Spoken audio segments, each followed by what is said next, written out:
Здравствуйте. В студии Дынья у нас очень интересный гость, руководитель Нижнекамской национальной культурной автономии украинцев Евгений Викторович Савенко. Евгений Викторович, вот вы оказались у нас от того, что мы часто интересуемся народами, живущими в Татарстане, потому что наш дом Татарстан.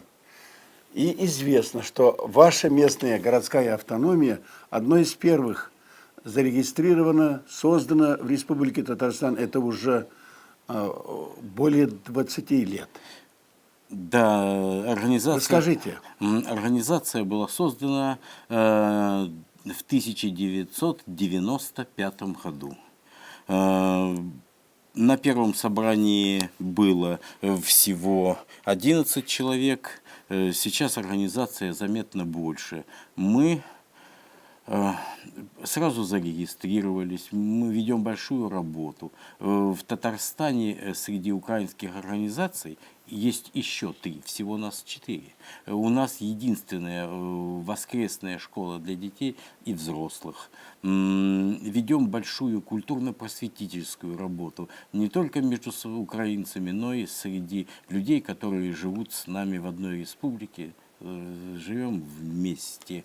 За эти 20 лет пройден большой путь, совершены большие дела. Некоторые дела прозвучали на всю Россию и, можно сказать, на весь мир.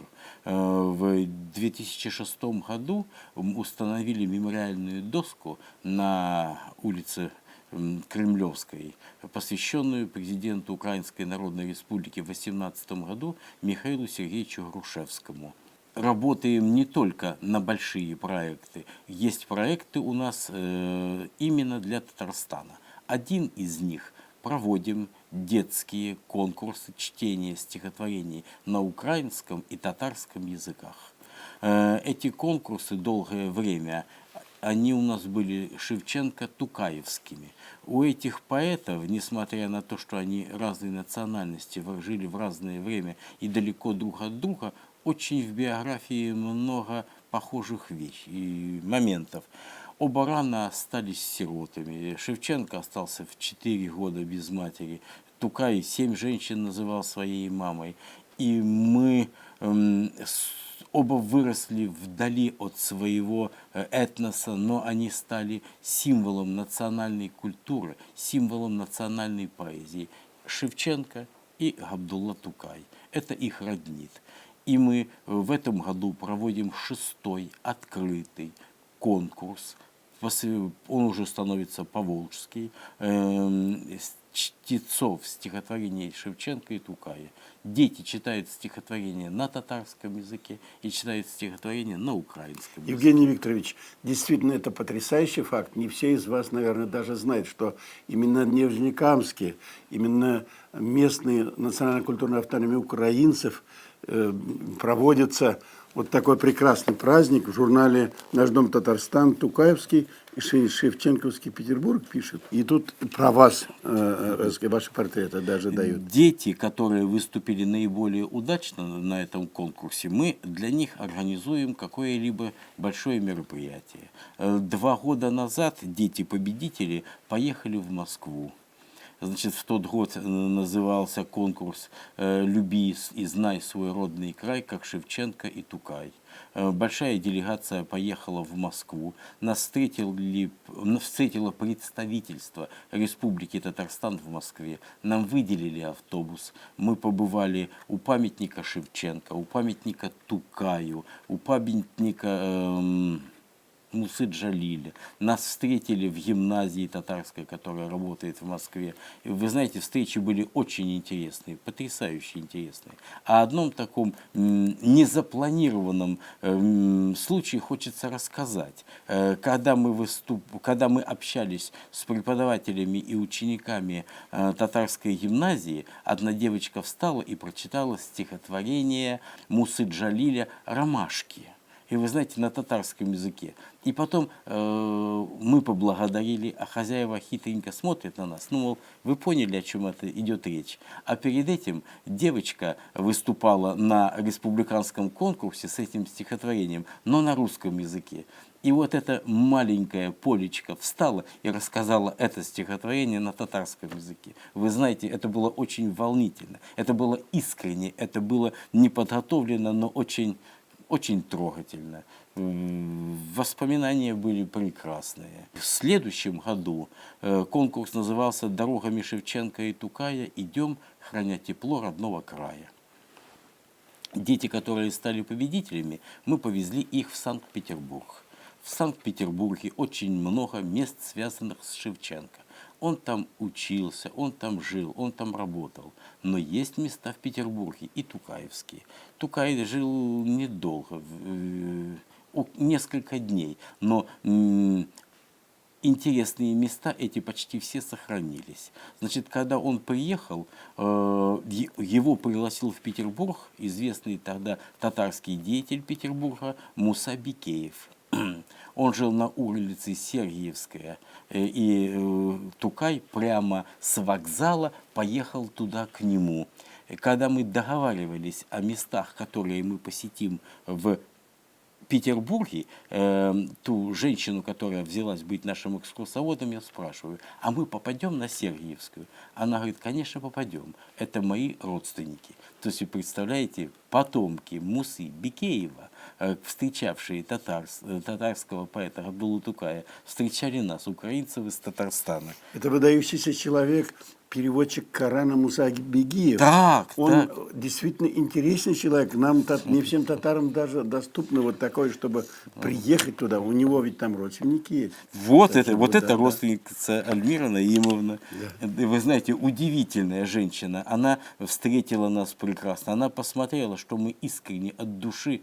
Она нам показала не только места, связанные с Тукаем, она нам показала просто связанные с мусульманами вообще и интересные места. Она вместо одного дня 3 дня с нами провела. Восхитительно. Добрые, хорошие отношения остались с Смотрите, ней. если вот говорить в целом, украинцы Нижнекамска, украинцы Татарстана, вот в эти годы, как вот себя чувствуют, достаточно ли у них какой-то духовной пищи, культуры, самореализации, как украинцев, не теряется ли у них самосознание, потому что мы, татары, особенно сейчас беспокоимся, чтобы как бы вот такой не забыть корни, язык, культуры. Иногда язык бывает, а самосознание. Некоторые народы быстренько, молодое поколение говорит, я человек планеты, или человек той страны, где я живу, того региона я живу. Происходит ассимиляция.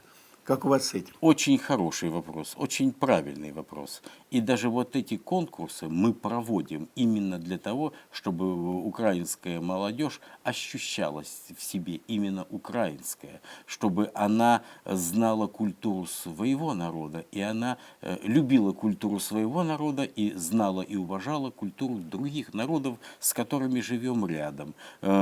Сохранить национальное самосознание можно, когда ты гордишься своей нацией, когда твоя нация не противопоставляется всем остальным, когда есть добрые, теплые взаимоотношения, независимо от того, какой ты национальности. И как существует, как дружат, как живут с другими народами. Безусловно, работа нашей организации, да и наших организаций в Татарстане, украинских вообще, она позитивная, она направлена на развитие культурных взаимоотношений с татарскими, с чувашскими, с мордовскими. С удмуртской организацией мы в очень хороших отношениях. То есть мы равные среди равных, не ощущаем никакого давления на себе. Все организации имеют помещения для встреч. Каждая организация, если желает провести какое-то мероприятие, она вполне может его провести.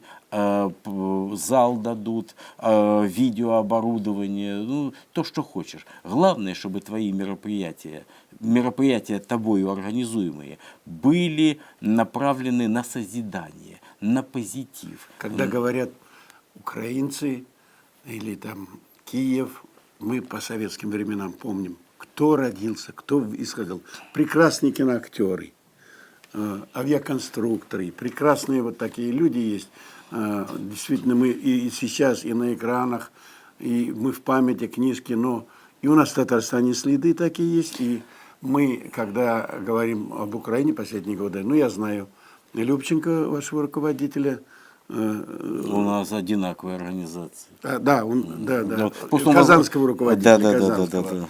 И вот теперь Евгений Викторович Савенков. Вот посмотрите, какие бывают украинцы, и как они организовывают свою национальную культурную жизнь на месте своего проживания. Так.